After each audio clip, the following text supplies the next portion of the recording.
So here's the picture for today.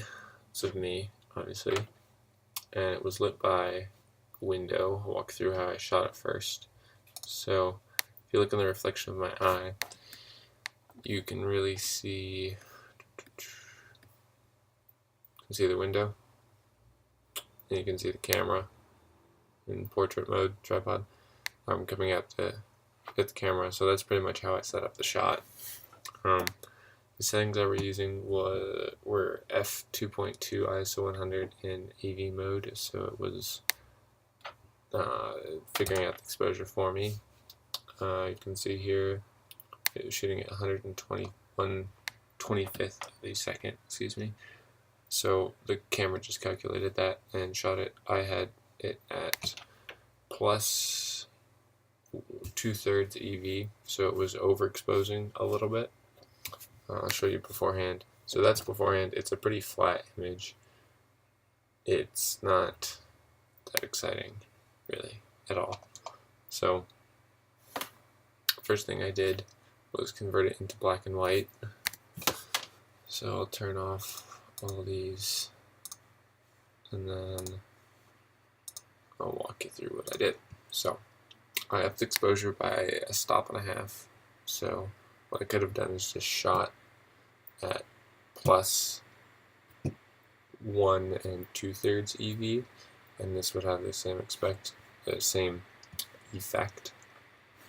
as raising the exposure plus 1.28. Then I upped the contrast a bit to bring the highlights up a bit, and then bring the shadows down. You can see what that did. So that helped everything get more rich. Then I dropped the shadows a lot. Again, just darkening those blacks. Drop the blacks just a little bit. You can kind of see what's going on there. And then I dropped the clarity a little bit. So why did I drop the clarity on this? I wanted it to be more of a soft image with not a lot of contrast in it. So the clarity will drop the mid-tone contrast a bit, so it'll bring the highlights and the shadows more to just this middle gray mid-tone area. So once I'd gone through the basic settings, I went into the tone curve and did that. So you've probably seen this effect popping up a lot. It's a really, really low contrast image. Blacks are muted, not very inky at all, and then the highlights are just kind of a highlight. They're not very white at all. I think it works for this image.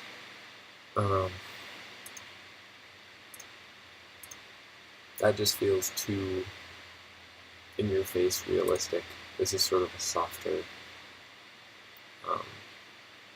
feel, I guess you'd say.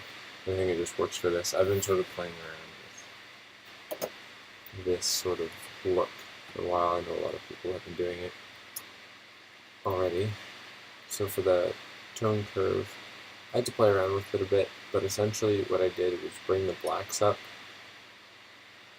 I was like, how does this look, blah, blah, blah.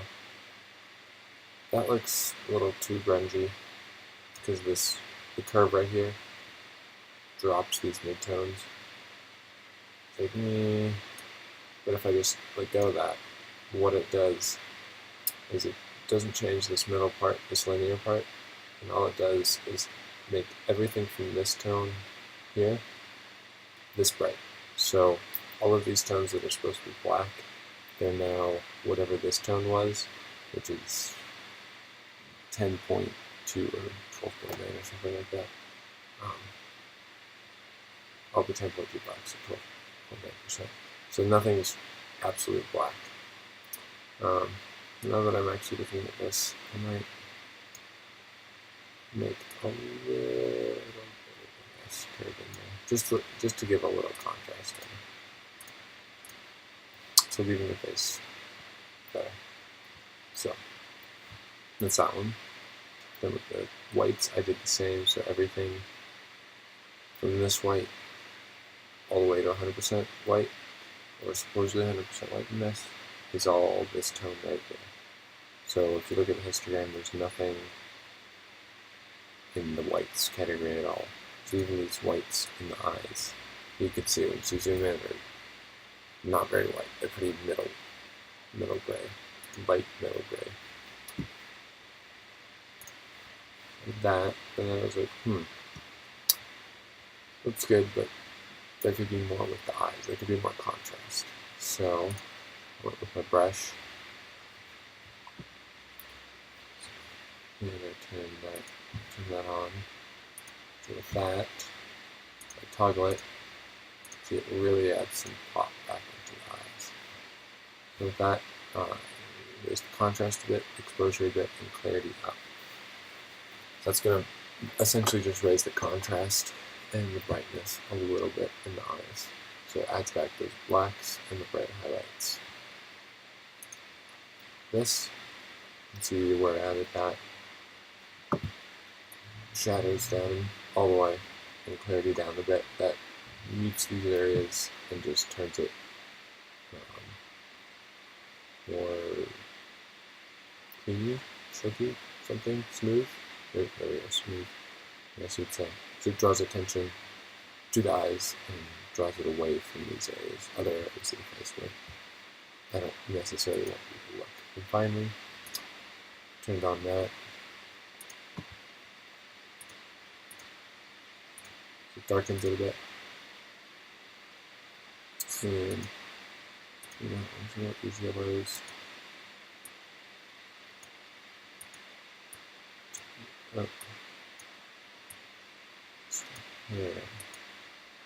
And what I'm doing right now, if I switch between color and black and white, well, if I do, I'll lose the settings. But the yellows and oranges are the main colors in the face. So by adjusting the two, you can sort of adjust local contrast, brightness, all that stuff in the face. It varies from person to person in your lighting source, but you're adjusting these two color channels. They're not channels, but these two colors, their luminosity.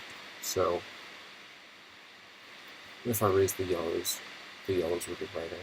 So those are the yellow areas of the face. So you can see what it does. That's just ghastly. That looks quite weird as well. But these are the yellow areas of the face.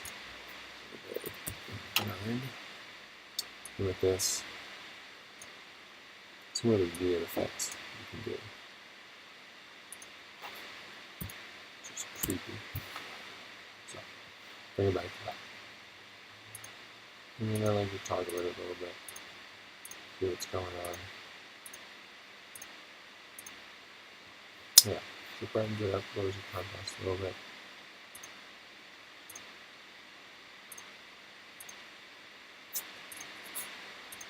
Yeah, I like that one. And then also, if you look at the eyes, it brightens up the eyes just a little bit.